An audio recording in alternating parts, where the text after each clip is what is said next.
I didn't flinch when I heard him laugh. His voice slipped through the cracked door, low, smug, dripping with arrogance. "She really thinks her code won us that award," he said, taking a slow sip of scotch. 5 years and she's still clueless. The others chuckled with him, the board members. The same people who shook my hand at every milestone. My fingers tightened on the doorframe, but I didn't move. I just listened. Every word stripped away another layer of the illusion I've been living under. 5 years. 5 years of 12-hour days, sleepless nights, burnt-out friendships, and caffeine-fueled fixes. All credited to him. When he said my name, I froze. Smart girl, but too loyal. That's her weakness. He was wrong. That night, loyalty died quietly in me. When I first met Adrien, he was everything I wasn't: charismatic, fearless, loud. I built things. He sold them. We were the perfect team. Or so I thought. He saw potential in my algorithms, said they'd change the world. He promised equity, partnership, trust. He was my mentor, my advocate. Or that's what I believed. But I confused manipulation for mentorship. It started small. My name missing from slides. My work credited to the team. He'd smile. Promised to fix it, and I believe him. I didn't see the pattern until the first award, the Innovators Grant. The article had his face, his quote, his smile, and my code. When I confronted him, he just said, "We win as one." But there was no we, just him. And my silence. It wasn't one big betrayal that broke me. It was 100 little ones. Lines of code rewritten with his initials. Clients quoting him using my research, emails forwarded without my name. That's when I began to see the architecture of his deceit. So I studied it, not to expose him yet, but to understand how he operated. Every file I wrote, I backed up.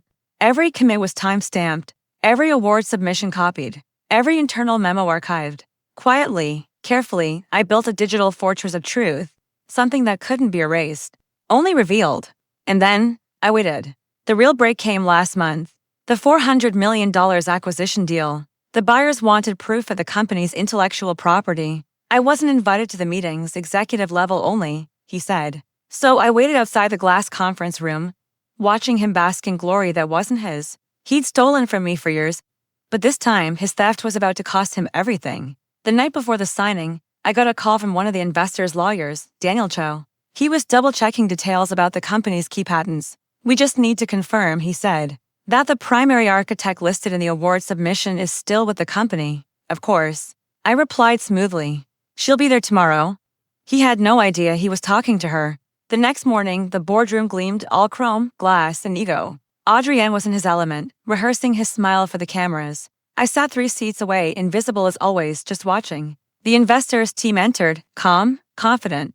Their lead lawyer opened a binder, flipped to the page showing ownership rights, and said, "We just need the signature of the primary architect listed on the award submission." Adrien reached for his pen. Until I slid the binder toward him. He looked down and froze.